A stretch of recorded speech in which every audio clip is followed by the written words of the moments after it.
অপু দেখো, ওই কালো ড্রেস পরা ওইটা আমার ভাইয়া, আর এই শোরুমটা তার। এই শোরুমটা তার? তুমি আমাকে মিথ্যা বলছো? কোন দিক থেকে মনে হয় সেই শোরুমের মালিক? আরে না না, আমি সত্যি বলছি, তিনি এই শোরুমের মালিক। তুমি আমাকে এত বড় মিথ্যা কথা কিভাবে বললে? অপু, তুমি আমার গায়ে হাত তুললে?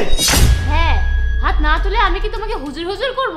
আমি তো ভেবেছিলাম তোমার অনেক টাকা আছে, তুমি বড় লোক, সেজন্য আমি তোমার সাথে সম্পর্ক করেছিলাম। আর এখন দেখছি তোমার ভাই একটা ক্লিনার। আচ্ছা, আমার কাছে টাকা আছে বলে তুমি আমার সাথে ছিলে? তুমি ভেবেছিলে আমি খুব ধনী? তার মানে আমাদের মধ্যে ভালোবাসা ছিল না? তুমি কি মনে করো কেউ তোমার মতো একটা ভিখারি কাউকে ভালোবাসতে পারে? আমি কিভাবে তোমার মতো একটা গরিবকে ভালোবাসতে পারবো? আমাকে কল বা মেসেজ কোনোটাই করবা না। আমি তোমার মতো গরিব কাউকে ভালোবাসতে চাই না।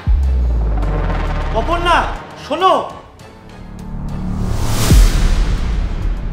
আরে স্যার, আপনি এসব ক্লিন করছেন কেন এত স্টাফ থাকতে? আরে না না, কোনো সমস্যা নেই, এটা আমার নিজের জায়গা। আমার নিজের জায়গায় আমি নিজে কাজ করলে সেটা কোনো সমস্যা না। আমার তো কাজ করতে ভালো লাগে।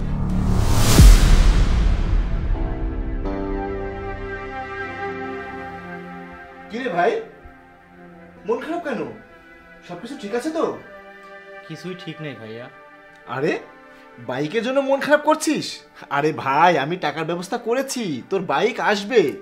ভাইয়া, বাইকের কথা না, আজ কি হয়েছে জানো? তাহলে কি হয়েছে? আমি তোমাকে বলেছিলাম একটা মেয়ে আছে যাকে আমি ভালোবাসি। হ্যাঁ, কিন্তু তুই তো আমার সাথে দেখা করাতে নিয়ে আসতে চেয়েছিলি। ভাইয়া, আজ সে এসেছিল, আর তোমাকে শোরুমে ক্লিন করতে দেখে সে আমাকে ছেড়ে চলে গেল। সে বুঝতে পারেনি তুমি ক্লিনার না, তুমি মালিক। আমি তাকে অনেক বোঝানোর চেষ্টা করেছি, কিন্তু সে কিছুতেই বুঝতে চাইলো না, সে চলে গেছে। এখন তুই আমার কথা মনোযোগ দিয়ে শোন। যে মেয়েটি তোর ভাইকে ক্লিন করতে দেখে তোকে ছেড়ে চলে গেছে, সেই মেয়েটি তোর টাকাকে ভালোবাসে, তোকে ভালোবাসে না। আর এমন একটা মেয়ে তোর জন্য সঠিক না। তার খুশি হওয়ার দরকার ছিল তুই এত ভালো একটা কলেজে পড়িস আর তার ভাই ক্লিন করছে। কিন্তু ওই মেয়েটা এরকম না। এটা তোর জন্যই ভালো হয়েছে। বিয়ের আগেই ওই মেয়েটার আসল চেহারাটা আমাদের সামনে চলে এসেছে। দেখ ভাই, আমি তোর বড় ভাই, আমি তোর জন্য সেরাটাই চাই। এখন সিদ্ধান্ত তোর হাতে। তুই ভেবে দেখ ওই মেয়েটা তোর জন্য ঠিক আছে কিনা। আজের ভাইকে আমি উচিত শিক্ষা দেব। এই যে এদিকে আসুন। গত পরশুদিন ব্ল্যাক ড্রেস পরে একজন ক্লিনার কাজ করছিল, তাকে ডাকুন। এসব আপনি কি বলছেন ম্যাডাম? উনিই তো এই শোরুমের মালিক। আরে একটা ক্লিনার কিভাবে মালিক হয়? ফাজলামি করেন আমার সাথে? ডাকুন ওই ক্লিনারকে। আপনি আমাদের স্যার সম্পর্কে এমনভাবে কথা বলছেন কেন? উনি ক্লিনার নয় স্যার, দেখুন আপনাকে উনি ক্লিনার বলে ডাকছে।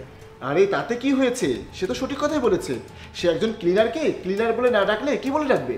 আচ্ছা, আমি বুঝলাম না, আপনি যদি ক্লিনার না হন তাহলে সবাই আপনাকে তো সম্মান করে কেন? ম্যাডাম, আপনি অনেক বলেছেন, স্যার নিজে এখানে এসেছেন তবুও আপনি তাকে ক্লিনার বলছেন। ম্যাডাম, একটা কথা বলি, একটা মানুষ যাই হোক না কেন, সে মালিক অথবা ক্লিনার, প্রত্যেকেই সম্মান পাওয়ার যোগ্য। এবং আমার মতে প্রত্যেক মানুষকেই তার কাজের ভিত্তিতে না, তার যোগ্যতার ভিত্তিতে তাকে সম্মান করা উচিত। আর যাই হোক, তোমাকে আমি অনেক ভালো করেই চিনি। আমার ছোট ভাই তোমার সম্পর্কে আমাকে সব কিছু বলেছে। সে তোমাকে অনেক ভালোবাসে। আর তোমার সাথে দেখা হওয়ার পর আমি একটা কথা খুব ভালোভাবেই বুঝে গেছি, তুমি আমার ভাইকে কখনোই ভালোবাসোনি, তুমি ভালোবেসেছিলে তার টাকাকে। তুমি একটা বিষয় খুব বড় ভুল ভেবেছো। তুমি ভেবেছিলে তুহিনের ভাই একটা ক্লিনার। তুমি আমার ভাইকে ভালোবেসেছিলে এটা ভেবে যে তার অনেক টাকা আছে। আর আমি তুহিনকে কখনোই ওই রকম মেয়ের সাথে থাকতে দেবো না যে কিনা টাকাকে ভালোবাসে। কারণ সঠিক সঙ্গী হলো ওই ব্যক্তি যে বিপদের সময় পাশে থাকে এবং টাকা দেখে ভালোবাসে না। অর্থের উপর নির্ভরশীল ভালোবাসা কয়েক মুহূর্তের জন্য স্থায়ী হয়, টাকা চলে গেলে ভালোবাসাটাও চলে যায়। সরি ভাইয়া, আমি ভুল করে ফেলেছি। সরি বলার কিছু নেই, ভবিষ্যতে বিষয়টা মনে রেখো। এখন যাও।